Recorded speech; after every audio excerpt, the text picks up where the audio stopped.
1980년 수원의 한 산부인과에서 한 여성이 딸을 낳았습니다.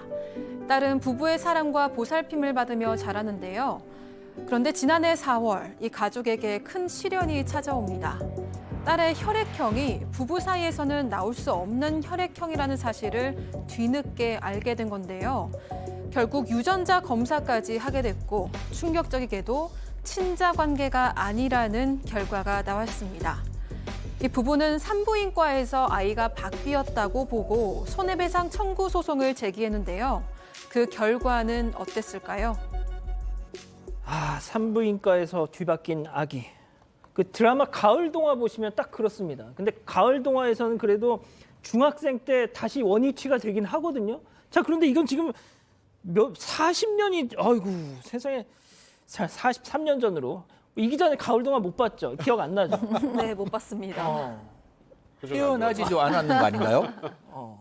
아무튼 네, 그때 영화 43년 전, 때니까. 43년 전 사건인데요. 이번에는 실제 사건입니다. 이 1980년 3월 10일에 오전 새벽 4시였습니다. 수원의 한 산부인과에서 여자 아기를 출산을 합니다. 이 산부인과 간호사가요, 당시 이 병원에서 부부에게 딸아기를 넘겨줬고 부부는 당연히 그 딸을 친딸로 알고 키워왔다고 합니다. 그런데 지난해 4월에 이 딸의 혈액형이 이 부부 사이에서는 나올 수 없는 혈액형이라는 사실을 알게 됩니다. 자, 이게 진짜 이게 너무 좀 웃을 일이 아니고요. 정말 그 당사자분들 입장에서는 이게 얼마나 억장이 무너지는 일입니까? 네. 그 부부의 심경이 어땠을까요? 네, 그러니까 우리 부부로부터 다 나올 수 없는 혈액형을 가졌다라는 거 이제 너무 놀라운 일이잖아요. 막 가족의 정체성이 흔들리는 문제잖아요. 예. 그래서 결국에는 지난해 6월에 유전자 검사를 했습니다. 유전자 검사를 하고 나니까 더 확실하게 아무 그 부모님하고도 유전자가 일치하지 않는다라고 결과가 나온 거예요. 근데 그때부터 가정이 더 불화와 갈등이 좀 생겼다고 합니다. 그러니까 이거를 다 받아들이기 굉장히 좀 어려운 상황, 그런 마음이었던 것 같습니다.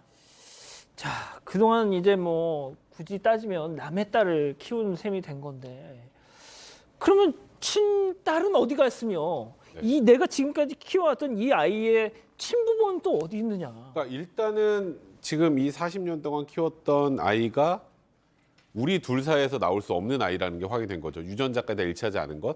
그럼 아이가 뒤바뀔 가능성이 어디에 있을까요? 유일하게 있다면 병원입니다. 그러니까요. 처음에 태어난 산부인과밖에 없죠. 그러니까 이 부부도 당연히 이 산부인과한테 이거 그 당시에 아이가 바뀐 것 같다. 그럼 그 당시 의무 기록이나 이런 것들을 통해서 진짜 내 딸이 누군지도 찾아야 될 거고. 그럼 이 아이의 진짜 또 친부모도 찾아야 되잖아요. 근데 문제는 당시 의무 기록을 전부 다 폐기했다는 그런 답변을 받았고. 아이고야. 그러면 실제로 본인들이 출산했던 친딸 그리고 지금 이 딸의 친부모 둘 다 찾는 게 사실상 불가능해진 겁니다. 아예 아무 기록도 없으니까요. 일단 그것 때문에 이건 산부인과 잘못이다. 산부인과 잘못으로 이렇게 정치적으로 큰 피해를 입었다라고 해서 위자료를 청구하면서 손해배상 청구 소송을 진행했습니다. 자, 승현님, 이 부모님들의 입장에서는 진짜 내 자식이 지금 형편이 좋은지 어려운지 아니 살았는지 죽었는지도 모르잖아요. 자, 그리고 그건 또 이 따님도 마찬가지고 말이에요. 우리 부모님은 지금 살아계신지 돌아가셨는지도 모르겠고 형편이 어떤지도 모르고. 자, 이게 차라리 그냥 이 병원 몇 년도 몇 월 며칠 어디 병원에서 이렇게 된 경우 좀 그냥 공개를 온라인 커뮤니티 같은데 공개를 해서 좀 이렇게 찾아보는 건 어떨까요? 여기서부터는 정말 개인적인 입장을 말씀을 조심스럽게 드리겠습니다. 제가 아동정책조정위원으로 하면서 제가 언제나 생각한 거는 부모의 욕심이 아니라 아이의 복지가 가장 중요하다고 생각합니다. 아마 바뀌었는 쪽에서는 그 아이가 바뀐 아이인지를 모르고 자라면 마음으로 놓은 아이로 분명히 생물학적으로는 다르지만 마음으로 아이를 키웠을 겁니다. 그 아이가 그 가정에서 정말 온전하게 자라고 있다면 아버님, 어머님 마음에는 분명히 찾고 싶은 생각이 있겠죠. 하지만 그 부분에 대해서는 조금 더 고민해 보셔야 되지 않을까라는 조심스러운 말씀을 드리는 것이고 이 딸의 입장에서도 저희 아버지가 누굴까, 저희 어머니가 누굴까 굉장히 큰 고민이 있을 수 있습니다. 제가 시청자분들에 말씀드렸지만 저 아버지 모르거든요.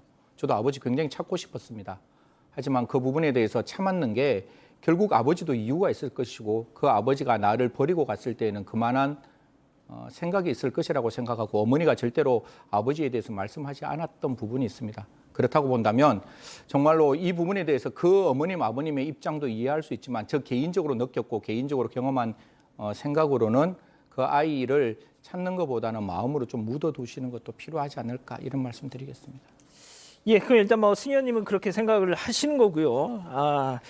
자, 일단 이 아이가 산부인과에서 뒤바뀌었다고 판단을 하고 이제 산부인과 운영자를 상대로 소송을 건 건데, 자, 재판부의 판단이 나왔죠? 네, 일단 재판부는 가족의 손을 들어줬습니다. 이 재판부에 따르면요, 일단 아기를 부부에게 인도한 것이 병원 관계자이고 이 아기가 그 이후에 자라는 동안 뒤바뀌었을 가능성은 좀 상식적으로 낮은 것으로 보이지 않냐. 그렇기 때문에 해당 산부인과에서 출산한 사실이 있고 키워온 딸이 친딸이 아닌 것으로 드러났으니 이 산부인과에서 여성이 출산한 신생아와 딸이 뒤바뀐 사실을 인정할 수 있다. 이렇게 판단을 했습니다. 이 재판부는요, 40년 넘도록 서로 친부모, 친자식으로 알고 지내왔는데 아님을 알게 됐을 때 받게 될 이 정신적 고통이 매우 크다고도 지적을 했습니다. 자, 우리 가족 여러분들이 왜 그 부모 얘기만 하냐? 뭐 딸의 입장, 딸도 역시 피해자 아니야? 맞습니다. 저희가 그래서 따님의 입장도 정말 너무 비통하기 그지없다 이런 말씀 또 드리고 싶고요. 자, 들으신 것처럼 재판부는 배상 의무가 있다고 했는데 중요한 건 얼마, 위자료 액수겠죠. 체크포인트 짚어봅니다. 1억 5천만 원. 이게 제가 봤더니 1인당 1억 5천만 원이 아니에요. 저도 제일 처음에 1인당 1억 5천만 원이라고 생각했는데 아까 우리 앵커가 이야기했다시피 이 우리 법원도 딸도 엄청난 충격의 피해자라고 생각했습니다. 그래서 각 어머님, 아버님 그리고 딸에 대해서 5천만 원씩 지급하라. 이거는 그 원고 측이 병원에 주장했는 금액입니다. 그러니까 법원의 입장에서는 원고가 주장한 금액 전체를 인용했죠. 다만 원고 측에서는 이렇게 이야기했습니다.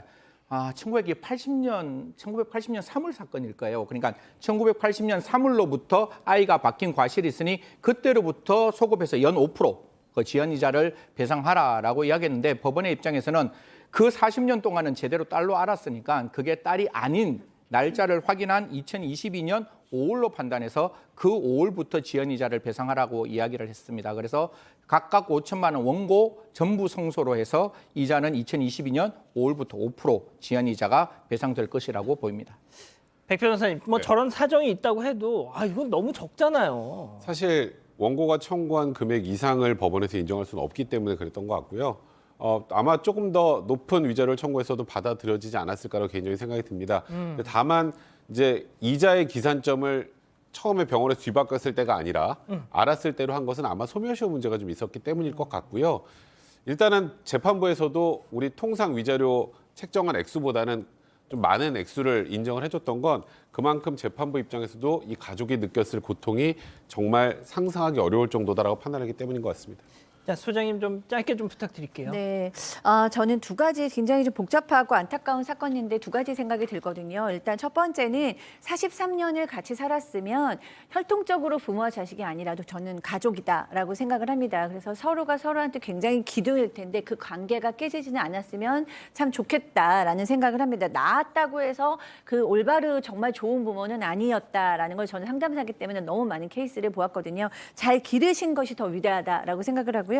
두 번째는 그럼에도 불구하고 이것이 너무나 정체성 뿌리에 관한 문제이기 때문에 괴로운 가족 구성원이 나올 수 있어요. 그러면 그 사람이 나의 뿌리나 정체성을 찾고자 하는 노력으로 나의 친엄마, 친아버지, 나의 친자식을 찾으려는 노력을 한다고 해서 그것이 비난받을 일이라던가 또 죄는 절대로 아니다라고 생각합니다. 예, 만약에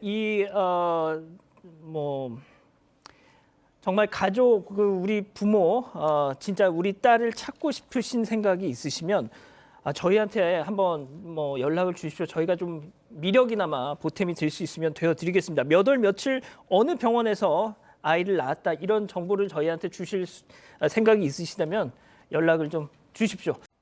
가족 여러분, 잊지 마시고 구독과 좋아요, 알림 설정 여기.